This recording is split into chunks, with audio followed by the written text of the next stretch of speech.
Part 1. The House of Broken Clocks. I am a scavenger. That is the professional term for someone who spends their weekends scrounging through the trash of the dead to find something to resell for a profit. It is a lonely life. I spend my days driving a rusted truck through suburbs that all look the same. I look for the things people leave behind when they vanish. Last Tuesday, I found the listing. It was buried on page 10 of the Craigslist free section. There were no photos. There was no flashy title.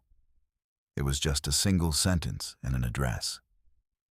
Everything must go before the sun rises. Do not knock. The door is open. The address was out in the Blackwood district. It is a place where the trees are so thick they seem to swallow the power lines. Most people would see a post like that and smell a trap. I saw a payday. In my experience, the people who post the weirdest ads are the ones with the most valuable junk. They are too insane to care about the money.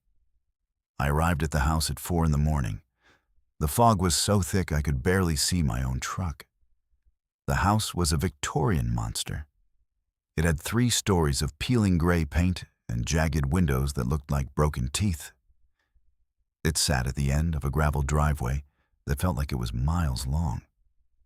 There were no lights on, no street lamps, just the moonlight reflecting off the glass like dead eyes. I checked the ad one more time. Do not knock. The door is open.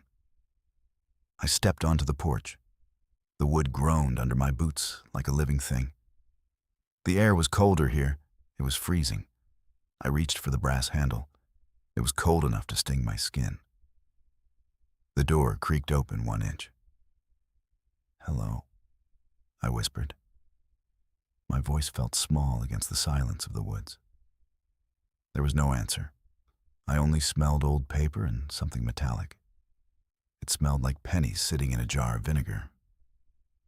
It smelled like old blood. I clicked on my flashlight. The beam cut through the dark. It illuminated a hallway lined with grandfather clocks. There were dozens of them, hundreds of them. They lined the walls from floor to ceiling. All of them had stopped at exactly the same time. 4:44. I started walking. I should have left then. Every instinct I had was screaming at me to run. But then my light hit the floor of the parlor. There were crates. Thousands of them. I opened the nearest one. Inside was a collection of vintage cameras. Just one of these could pay my rent for a year. I opened another. I saw mint condition records. I opened another. I saw gold coins from a century ago. It was a gold mine. I started hauling boxes to my truck. The silence of the house began to feel heavy. The air was getting thicker. It felt like I was walking through water. Every time I walked back inside, I felt like the hallway was a little longer than it was before. The door to the porch seemed miles away. I reached the kitchen. On the island sat a single handwritten note. The ink was still wet. The best items are in the cellar. Take what you deserve. Leave what you love. I found the cellar door behind a heavy velvet curtain. It was made of iron. It had 3 heavy bolts. That was strange for a house. As I pulled it open, a gust of air hit me. It was warm. It smelled like a throat. It smelled like something was breathing right into my face. I descended the stairs. My flashlight flickered. The stairs were made of stone. They were damp. They were slippery. I counted the steps. 10, 20, 50, 100. I was too deep. I was much deeper than the foundation of the house. The basement was not a basement. It was a labyrinth of narrow corridors. The walls were made of rough stone and human hair. Tucked into every corner were the items. I saw jewelry boxes overflowing with diamonds. I saw leather books bound in human skin. And then I saw the mirror. It was a massive mirror with a frame made of carved bone. It was beautiful. But when I looked into it, I did not see the basement behind me. I saw my truck, I saw the driveway, and I saw a figure standing in my truck. It was tossing the boxes I had packed back onto the gravel. It was laughing, but it had no mouth. I turned around. The basement was empty. I looked back at the mirror. The figure was gone, but there was something new written in the blood on the glass. "You are taking too much." I dropped my flashlight. The plastic cracked. The light began to pulse on and off like a dying heart. In the flashes of light, I saw her.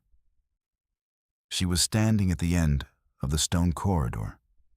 She was wearing a dress made of gray rags. Her skin was the color of a drowned man. Her hair was a tangled nest of silver and dried leaves. But it was her arms that made me freeze. They were too long. They were impossibly long. Her fingers were like spider legs. They brushed the floor as she glided toward me. She had no eyes, only dark pits. "Is this yours?" I asked. My voice was a scream in my own ears. "I can put it back. I was just here for the ad. The ad said it was free." She did not speak. She did not have a mouth.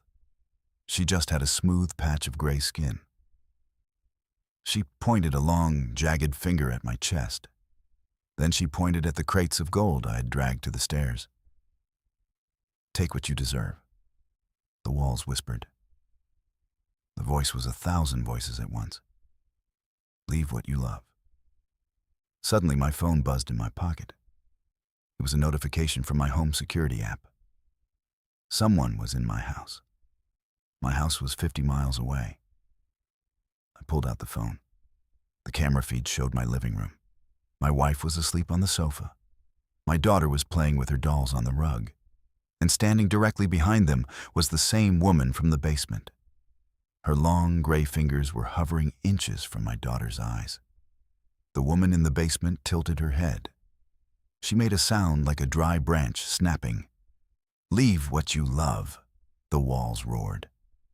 I realized then that this was not an estate sale. It was a harvest.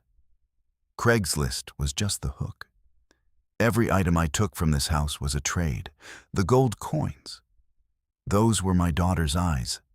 The vintage cameras, those were my wife's memories. I began to scream. I grabbed the gold and threw it against the stone walls. I smashed the jewels. I tore the pages out of the books. "I do not want it," I yelled. "Take it back. I leave it all. I leave the money. I leave the gold. Just leave my family alone."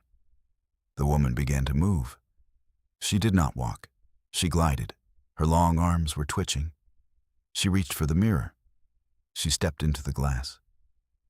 On my phone screen, I saw her arm emerge from the darkness of my own living room. It reached for my child.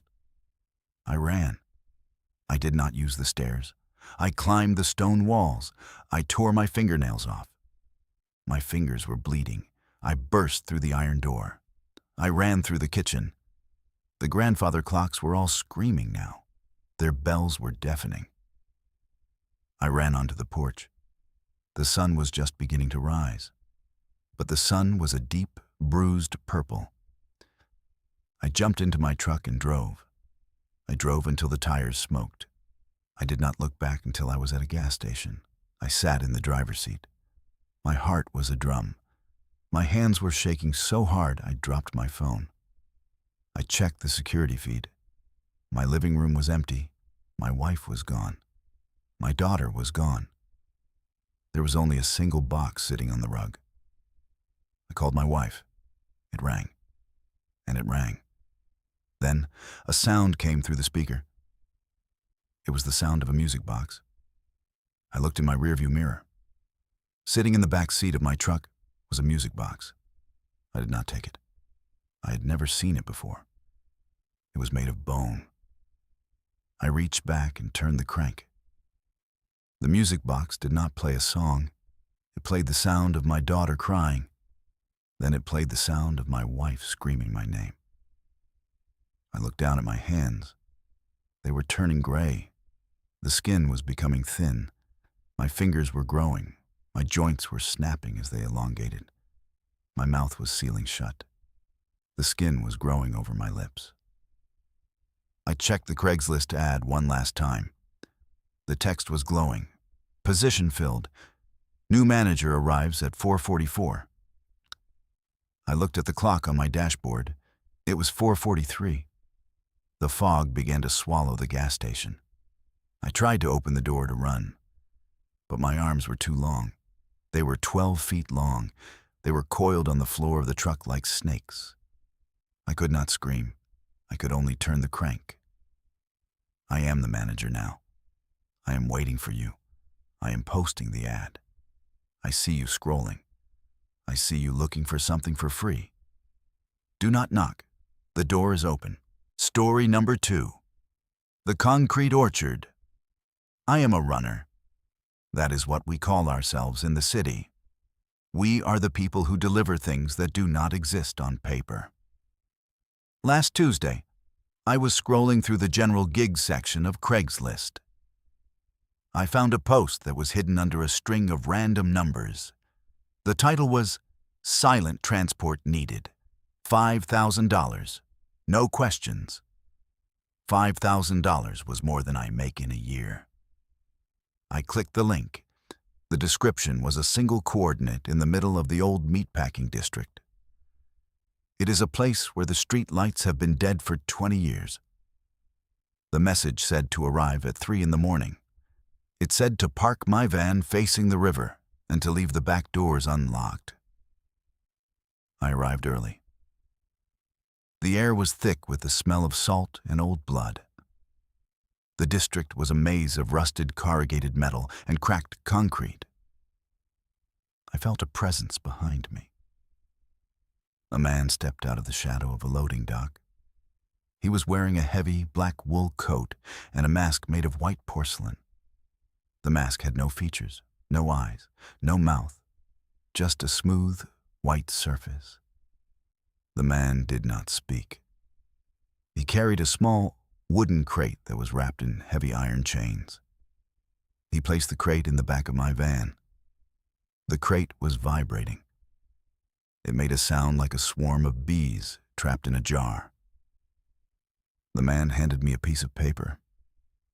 It had a new address written in charcoal. The Orchard. That was the name of the destination. It was an abandoned housing development 40 miles into the woods. The man pointed a gloved finger at the crate. He tapped his ear. He was telling me to listen. I heard a voice coming from inside the wood. It was not a human voice. It was a sequence of clicks and whistles. It sounded like a bird trying to speak English. Do not look in the mirrors. The man's voice finally came through. It was a recording played from a device in his pocket. If you see the lights behind you, do not slow down. The orchard is waiting for its fruit. I started the engine and drove. The city faded into a blur of gray and black. I hit the highway and looked in my rearview mirror. My heart stopped. I did not see the road behind me. I saw a forest. But the trees were made of bone. They were white and jagged. I looked away instantly. I remembered the warning. I kept my eyes on the asphalt. The crate in the back began to thud. Something was hitting the lid from the inside. Bang, bang, bang. The sound was rhythmic. It was the sound of a hammer hitting a nail. I turned up the radio to drown it out. But the radio only played static. Through the static, I heard the clicking again. It was louder now. It was coming from the floorboards of the van. I felt a cold wind on my ankles. I looked down. The metal of the van was turning into glass. I could see the road rushing beneath my feet. I reached the turnoff for the woods. The road was nothing but mud and gravel. The trees here were different. They were covered in thousands of old shoes, boots, sneakers, high heels. They were all tied to the branches with copper wire. This was the start of the orchard. I drove for 5 miles until I reached a cul-de-sac of half-finished houses. They were shells of wood and brick. No doors, no windows, just black holes staring at me. I stopped the van. The vibration from the crate stopped. The silence was so heavy, it made my nose bleed. I stepped out of the van. I walked to the back and opened the doors. The crate was gone. In its place sat a small porcelain mask. It was identical to the one the man was wearing. It was wet. It was covered in a thick, clear slime that smelled like the ocean. I turned to run back to the driver's seat, but the van was gone. There was only a wall of shoes. The trees had moved while I was looking at the mask. They had circled me. I looked at the houses. I saw a light in the upstairs window of the nearest shell. It was a red light. It flickered like a dying candle. I heard the clicking again. It was coming from inside my own throat. I tried to scream, but my jaw was locked. I felt a sharp pain behind my ears. I reached back and felt something cold. It was a wire. A copper wire was emerging from my skin.